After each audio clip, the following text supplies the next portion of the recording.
Mapagpalang araw po sa inyong lahat. Welcome to DJ Sean Stories. Turn on your notification bell, like and subscribe para sa crime stories araw-araw. Ang kwento natin ngayon ay tungkol sa isang super yaman na babae na inasawa ang kanyang bodyguard. Naniniwala ka pa ba sa modern day fairy tale na ala Cinderellang love life? Sino ba naman ang hindi nakakilala sa Samsung? Ang isa sa pinakasikat at pinakamalaking kumpanya sa South Korea. Sila ay kilala dahil sa mga cellphone at maging sa iba nilang mga produkto. Pero alam nyo ba na sa likod ng magarbong buhay na may-ari ng kumpanya ay punong-puno sila ng mga kontrobersya? Isa na nga dyan ang kwento ng bilyonaryong tagapagmana ng Samsung at ang desisyon na nagpabago sa kanyang buhay. Ayon sa kasabihan sa South Korea, may 3 bagay na hindi mo maiiwasan kung ikaw ay isang Koreano. Ang tax, kamatayan, at ang Samsung. Ibig sabihin, hanggat nasa Korea ka, hindi pwedeng hindi ka maging customer ng Samsung. Ganyan kalaki, kalawak at kayaman ang impluwensya ng kumpanyang Samsung sa Korea. Ang Samsung ay itinatag ng lalaking si Lee Byung-chul o Ben ng taong 1938. Nagkaroon si Ben ng 2 anak na si Lee Myung-hee o Mila at Lee Kyun-hee o Carlo. Nang namatay si Ben, si Carlo na ang namahala sa kumpanyang Samsung. Sa galing niya, lumawak ang business at nag-alok ito ng iba't ibang produkto bukod sa cellphone. Pag-aari nila ang ilang mga electronic appliances, ospital, bangko, hotel, insurance, mga makina at marami pang iba. Tinatawag nga ang kumpanya na ito ng mga Koreano na Republic of Samsung. Sa datos ngayong February 2024, ang kabuang halaga ng Samsung ay $370 billion o 20 trillion pesos. Nagkaroon ng asawa si Carlo at ito ay si Ruby at sila ay nagkaroon ng 4 na mga anak. Si Ruby ay isa ding bilyonaryo, businesswoman at isang philanthropist. Ang panganay na anak nila ay isang lalaki na si Lee Jae-yong o Jake at ang sumunod ay 3 mga babae. Ang pangalawang anak ni na Carlo at Ruby ay si Lee Boo-jin o Alice. Sumunod naman ay si Hannah at ang bunso ay si Nancy. Sa 4 na anak ni Carlo, ang kanyang pinakapaborito ay si Alice. Si Alice ay 53 years old na ngayon at ipinanganak ng October 6, 1970 sa Korea. Nag-aral si Alice sa Daewon Foreign Language High School at para sa kolehiyo, graduate si Alice sa Yonsei University. Kumuha din si Alice ng MBA mula sa MIT na nasa Amerika. Habang nag-aaral si Alice sa Amerika, namuhay siya ng simple at hindi pinaalam sa kanyang mga kaklase na anak siya na may-ari ng Samsung. Ang bilyonaryong si Carlo ang nagsilbing chairman sa Samsung mula 1987 hanggang 2008 bago niya ipinasa ito kay Jake. Taong 2008, nang pumutok ang balita na si Carlo ay napatunayang guilty sa kasong financial wrongdoing at tax evasion kaya pansamantala siyang bumaba sa pagiging chairman ng Samsung. May mga balita din na nagsasabi na sinuhulan pa umano ni Ben ang presidente ng South Korea noon. Hanggang sa taong 2014, formal nang naging chairman ng Samsung si Jake. Taong 2017 naman ay naaresto si Jake dahil sa kasong corruption din. Pinaniniwalaan kasing sinuhulan ni Jake ang ilang ahensya ng gobyerno para wala nang maging question ang kanyang pagiging chairman ng Samsung. Taong 2021 nang siya ay makalaya at nagsilbi ulit na chairman ng Samsung magpahanggang ngayon. Napangasawa ni Jake si Lim Ser-young, anak na may-ari ng Daesung Group, isang energy company. Kalaunan sila ay naghiwalay ng taong 2009. Ang isa pa sa mga kapatid ni Alice ay si Hannah. Siya ngayon ay isang businesswoman at nangangasiwa sa Samsung Welfare Foundation, isang charity na itinatag ng kanyang ama. Napangasawa naman ni Hana ang isang sikat at mayaman na sports administrator na siyang anak ng pangalawang pinakamalaking kumpanya ng dyaryo sa South Korea. Sa kasamaang palad, ang bunsong kapatid ni Alice na si Nancy ay namatay ng November 18, 2005. Siya ay 26 years old lang noon. Siya ay nakita na lang wala ng buhay dahil hindi niya pwedeng maging karelasyon ang taong mahal niya na mula sa isang mahirap na pamilya. Sa kabilang banda, matapos makapag-aral sa abroad, bumalik sa South Korea si Alice. Pinagtrabaho siya ng kanyang amang si Carlo sa Samsung bilang isang intern o OJT ng taong 1995. Nang si Alice ay nagtrabaho bilang intern, wala ni isa sa kanyang mga katrabaho na nakakaalam na siya ay anak mismo ng may-ari. Magaling din si Alice sa lahat ng mga bagay kaya naman nag-e-excel siya sa kanyang trabaho. At kalaunan ay nailipat siya sa mataas na posisyon. Matapos ang 5 taon, sinabi ni Carlo kay Alice na tapos na ang pagtatrabaho niya bilang isang intern lamang. Sinimulan na ni Carlo na isama-sama si Alice sa mga malalaking meeting kasama ang mga CEO ng ibang sikat na kumpanya. Si Alice ay laging kasama ni Carlo sa mga malalaking event at mga magagarbong party. Lagi niyang hawak ang kamay ni Alice at makikita kay Carlo na mahal niya si Alice. Kaya naman tinagurian si Alice ng media na Samsung Princess. At dahil alam na ng lahat na si Alice ay anak ng CEO ng Samsung, naisip ni Carlo na posibleng makompromise ang kaligtasan ng kanyang anak. Kaya naman binigyan niya si Alice ng 10 mga bodyguard. Ang isa sa mga bodyguard na lalaki ay kinilalang si Lim Yoo Jae, 55 years old na ngayon. Si Jae ay mula sa mahirap na pamilya at high school lamang ang kanyang natapos. Ang mga magulang ni Jae ay may-ari ng isang maliit na tindahan. Nang matapos siyang mag-aral, pumasok si Jae sa Samsung bilang isang security guard. Doon siya nakilala ni Carlo at napili niya mismo si Jae bilang bodyguard dahil nakita niyang mapagkakatiwalaan niya ito at para maprotektahan ang kanyang anak. Lingid sa kaalaman ni Carlo, ang desisyon niyang iyon ay habang buhay niyang pagsisisihan. Naging close sina Alice at Jae sa pagdaan ng mga panahon.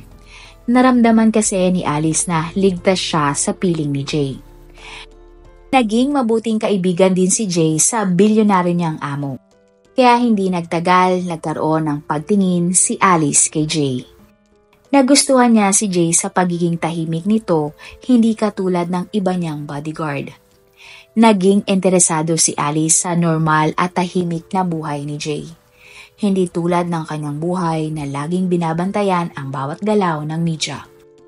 Pakiramdam ni Alice, mapagkakatiwalaan niya si Jae at siya ang tipo ng tao na hindi siya pag-iinteresan dahil lang sa kanyang yaman.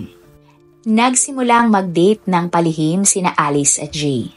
Subalit natakot si Jae sa pwedeng mangyari kapag itinuloy pa niya ang pakikipag-ugnayan niya kay Alice.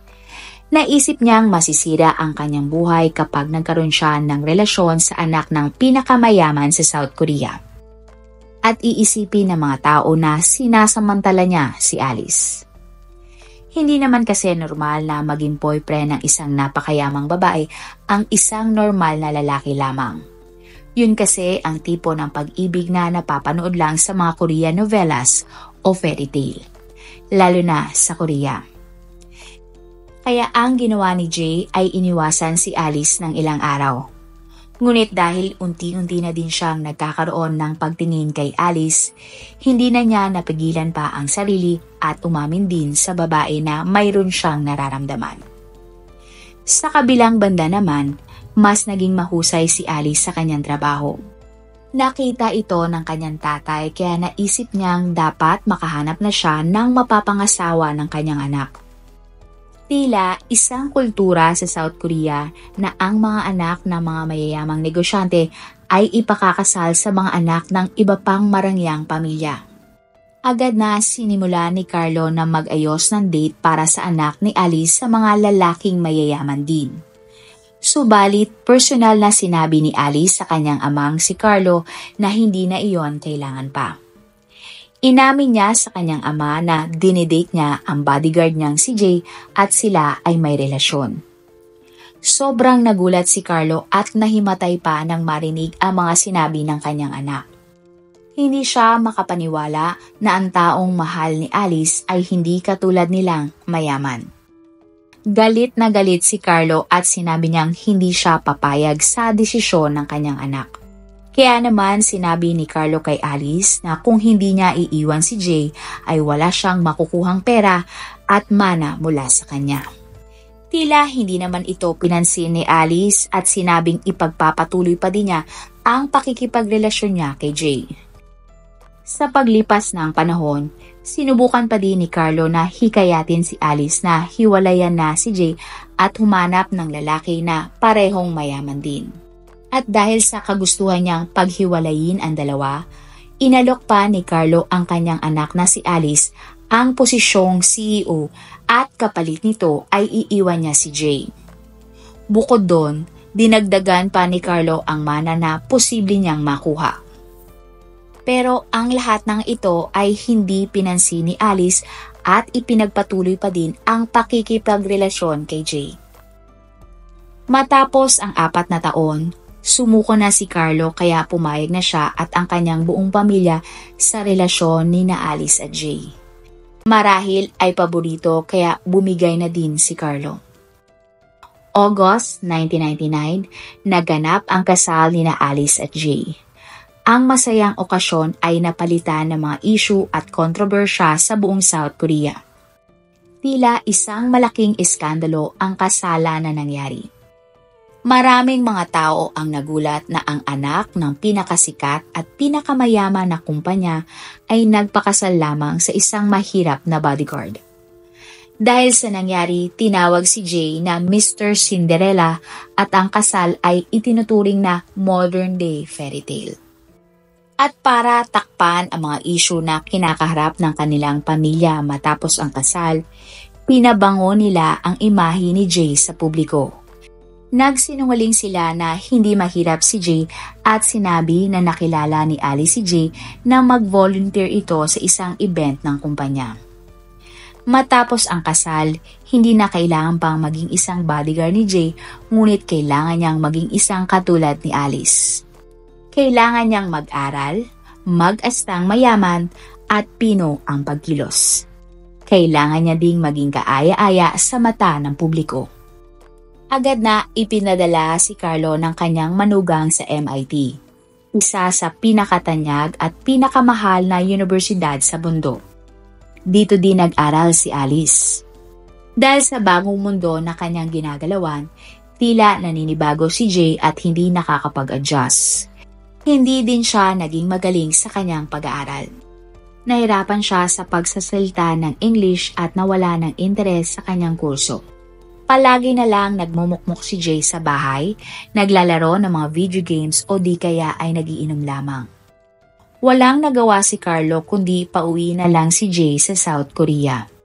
At dahil parte na si Jay ng kanilang pamilya, binigyan ni Alice ang kanyang asawang si Jay ng posisyon sa kumpanya bilang Vice President sa Electromechanics Division. Pumayag na lang si Carlo sa gusto ng kanyang anak kahit alam niyang posibleng mabigo si Jay sa trabahong ibinigay dito. Wala kasing experience si Jay sa posisyon na ito kaya naman sobra siyang nahirapan. Ang paniniwala pa nga ni simpleng paggawa ng email ay hindi magawa ni Jay ng maayos. Maging sa meeting ay puro mali ang sinasabi ni Jay. Ilan sa mga katrabaho niya ay pinagtatawanan siya dahil tingin nila ay walang alam si Jay sa trabaho kahit isa. Walang naging respeto ang mga empleyado ng Samsung kay Jay. Sinasabing dahil sa mga ito, nagtanim ng galit si Jay sa mga taong nakapaligid sa kanya. Tingin din ni Jay, ang buong pamilya ng kanyang asawa ay minamalit siya at pakiramdam niya ay madalas siyang payain ng mga ito. Ang lahat ng puot na ito ay itinoon umano ni Jay sa kanyang asawang si Alice. May pagkakataon na inaaway niya ang babae at sinasaktan umano si Alice kahit nabuntis ito noon. Inuubos din ni Jay ang oras niya sa pag-inom ng alak imbis na ayusin ang kanyang sarili para maging karapat-dapat sa posisyon na ibinigay sa kanya. Ang mga problema na ito ay hindi sinabi ni Alice sa kanyang pamilya. Hindi din siya nagsusumbong sa mga pulis dahil ayaw niya na mahila sa kahihiyan ang Samsung. Kahit na may problema, mas naging kapansin-pansin ang galing ni Alice sa paghawak ng mga negosyo. Tinawag si Alice na Little Carlo dahil halos katulad niya ang kanyang ama. Taong 2001, isang hamon ang ibinigay ni Carlo kay Alice. Ipinamahala ni Carlo kay Alice ang Hotel Sheila, isang hotel na pagmay-ari din ng kanilang kumpanya. Nang mga panahon na iyon, palugi na ang hotel at halos wala na itong customer. Nang pumasok si Alice sa hotel, napansin niyang walang ginagawa ang mga empleyado na tila sumasabay lang sa agos ng oras. Kaya naman pinalitan niya ang lahat ng empleyado ng hotel at nag-hire ng mga bago. Inofera niya ang mga bagong trabahador ng malaking sahod para maging masipag sa trabaho. Binago din niya ang buong hotel at mas pinaganda pa.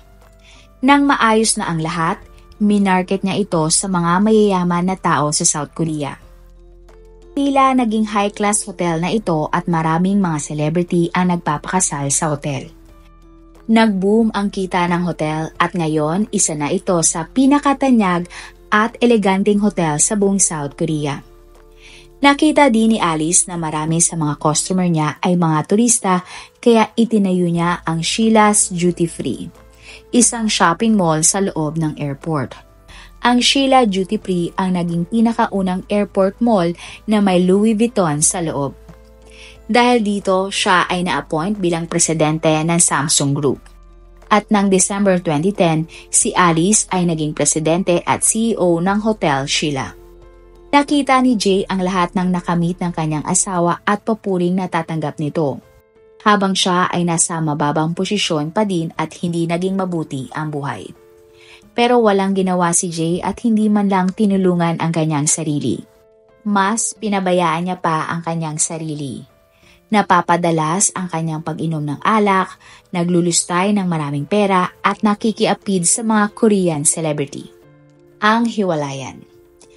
Taong 2007 matapos ang 8 taon na pagsasama, hindi na nakayanan pa ni Alice ang relasyon niya sa kanyang asawa at sila ay naghiwalay.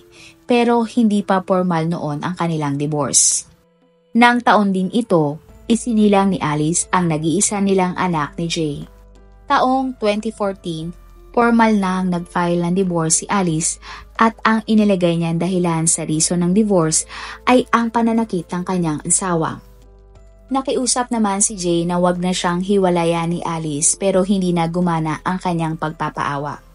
At dahil hindi niya makuha ang kanyang gusto, nanghingi si Jay kay Alice ng $1 billion o 55 billion pesos bilang settlement. Pero hindi pumayag si Alice kaya natuloy ang kaso ng divorce.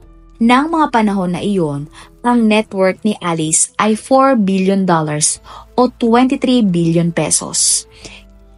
Ang divorce settlement na hinihingi ni Jay ay halos 1/4 ng kayamanan ni Alice.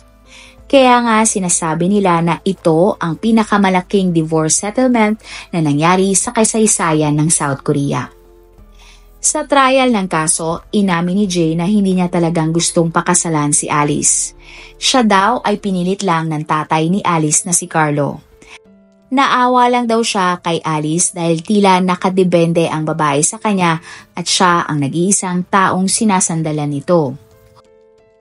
Humiling din si Jay ng bayad para sa mental damage na naranasan niya habang sila ay magkasama ni Alice. Ayon pa kay Jay, mabuti siyang tao at asawa, pero hindi na daw niya kinaya ang relasyon niya kay Alice. Ang mga ipinapagawa daw ng kanyang biyanan ay ayaw naman niya kaya halos mabaliw daw siya at 2 beses na tinangkang tapusin ang buhay. Marami ang nagulat sa bagong kontrobersya na kinabibilangan ng pamilya ng Samsung. Tumagal ng ilang taon ang laban ni Alice para makuha ang divorce mula kay Jay. Ang hatol ng divorce. Taong 2017, nagdesisyon ang korte na dapat bayaran ni Alice si Jay ng 425 million pesos. Ibinigay naman kay Alice ang buong kustodiya ng kanyang nag-iisang anak. Para kay Jay, napakaliit ng perang ito, kaya hindi siya pumayag at pinanindigan na gusto niyang makuha ay $1 billion o 55 billion sa pesos. Kaya naman agad siyang umapila sa hatol. Ilang beses siyang umapila sa korte pero palagi siyang natatalo. Taong 2019, isang issue naman ang lumabas sa publiko. Isang nurse ang lumabas at nagsabi na si Alice daw ay gumagamit ng ipinagbabawal na gamot. Pinabulaanan naman ito ni Alice at sinabing hindi ito totoo. Sa investigasyon ng mga pulis, lumabas na hindi totoo ang aligasyon ng nurse laban kay Alice. Nalaman nilang ang nurse ay binayaran ni Jay para siraan si Alice at maibigay ang perang hinihingi niya para maging formal na ang kanilang hiwalayan. January 2020, nagdesisyon na ang mataas ng korte ng South Korea na ang dapat bayaran ni Alice kay Jay ay $12 million o 677 million pesos lamang. Kasabay nito, inanunsyo din ng korte na formal nang hiwalay sina Alice at Jay. Napunta pa din kay Alice ang buong kustodiya ng kanilang nag-iisang anak. Kumalat pa ang mga chismis na plinano talaga ni Alice na mahirap at mabait na lalaki lang ang kanyang pakakasalan. Pero sa kasamang palad, mali siya nang napili dahil naging masamang asawa sa kanya si Jay. Ilang buwan lang matapos ang final ng hatol ng divorce ni Alice, October 25, 2020, pumanaw ang tatay ni Alice at ang dating chairman ng Samsung na si Carlo sa edad na 78 years old. Marami naman ang humanga sa naging karanasan ni Alice. Sa kabila kasi ng kanyang pinagdaanan ay naging matagumpay pa din siyang babae. Maraming tao ang namangha sa kanyang ganda at galing sa pananamit. Mas lalo pang namangha ang mga tao sa taglay na kabaitan ni Alice. Kung saan, isang taxi driver ang naaksidente sa building mismo ng Samsung. Nasira ng taxi ang building entrance ng kumpanya kaya nagkaso ang kumpanyang Samsung. Ngunit nang malaman ni Alice na matandang lalaki ang nagdadrive ng taxi at nagtatrabaho ito para sa asawa niyang may sakit, inurong ni Alice ang kaso. Tinulungan niya ang matandang taxi driver at pinadalhan ng mga pagkain at regalo. Taong 2023, hinirang si Alice na pang-10 sa 50 na pinakamayamang tao sa South Korea. Isa din siya sa pinakamakapangyarihan na babae sa kanilang bansa. Ngayon, 2024, ang total net worth ni Alice ay $3.7 billion o 168 billion sa pesos. Sa ngayon, masayang namumuhay si Alice kasama ang kanyang 17 years old na anak na lalaki. Ang kasalukuyang chairman at namamahala ng buong Samsung ay ang kanyang kuya na si Jake. Ikaw, kung isa ka sa pinakamayaman na tao sa Pilipinas, hahayaan mo bang magpakasal ang anak mo sa isang mahirap na tao? Kung mabibigyan ka ng pagkakataon na paggising mo isang araw, ang kapalaran ni Jay ay iyong maging kapalaran. Nagising ka at nag-asawa ng mayaman. Sa tingin mo ba mangyayari sa iyo ang nangyari kay Jay na parang napariwara na nag-asawa ng mayaman o pag-iigihan mo ang iyong buhay taliwas sa ginawa ni Jay? Marami pong salamat sa inyong panonood. Meron ba kayong mga kwento na gusto nyong i-share sa ating mga manonood? O kung may personal po kayong kwento na gusto nyong i-feature sa ating channel, i-comment down below nyo lang ang inyong mga suggestions. Para naman po sa dagdag kalaman, i-subscribe nyo din po at i-follow ang ating iba pang YouTube channel katulad ng Tagalog Facts and Mysteries by DJ Sean at Manila Boy Wonder Philippines. Marami pong salamat sa pagsuporta nyo sa aming mga channel. God bless everyone!